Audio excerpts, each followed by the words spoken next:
So when you are in pain, whether it be spiritual pain, physical pain, psychological pain, acknowledge that within that pain is the antidote to the journey you're on.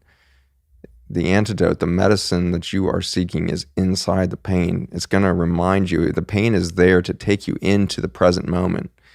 We tend to recoil from pain. In our clinic, we try to retrain ourselves to go into the pain, because inside that pain, the pain is only a neurologic experience that's very temporal. It only lasts a few split seconds, and it has to keep recreating itself to be present for anything more than that. But if the pain is recreating itself, it's there to bring attention to some space within our body, very specifically, that holds an old injury, that holds an old trauma within us, typically an emotional trauma, is at the foundation of that disruption that is now leading to the pain. So go into the pain, ask yourself, what is the emotional trauma? What is the emotional memory in this space? And then you know what to forgive. And as you forgive that and you replace that with gratitude and you replace that with the love that comes from seeing the beauty in it, you will not only heal that space, not only resolve the pain, you'll find out why you're alive. And in that vital particle state of living, you get to experience all things. But in letting go of it, it's beautiful to realize that our narcissistic human story wants to believe that something ends at that point.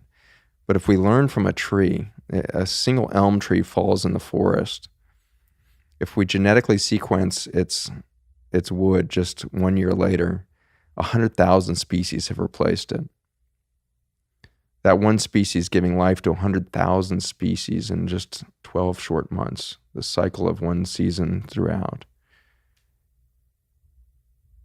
100,000 species birthed from your organic material as you give up that physical moment.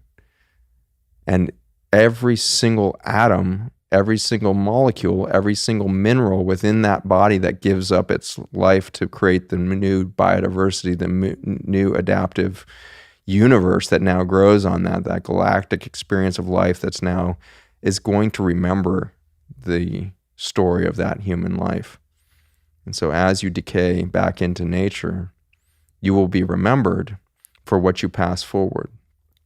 That's exciting because it means that if you will rebirth right now and then birth next moment without without the holding on to the past, so that you could become completely new, you could pass on a message of generative capacity, co-creative capacity, unweighed down by the destructive, consumptive history of humankind.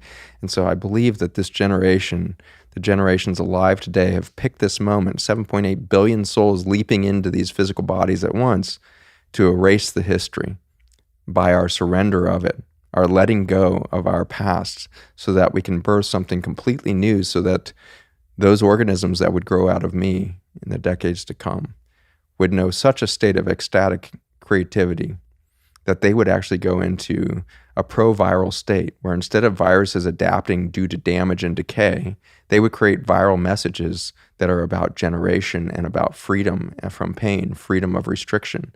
And the generative quality of humankind is going to shift because the microbiome around us, the stress that causes viruses to move, releases us into a state of adaptation due to stress. What if the viromics become an adaptation due to joy? What world would be created if plant life, biologic life within our soils, and human life was passing on viromic, genomic transfer of communication about an ecstatic joy state rather than that of injury, harm, and destruction?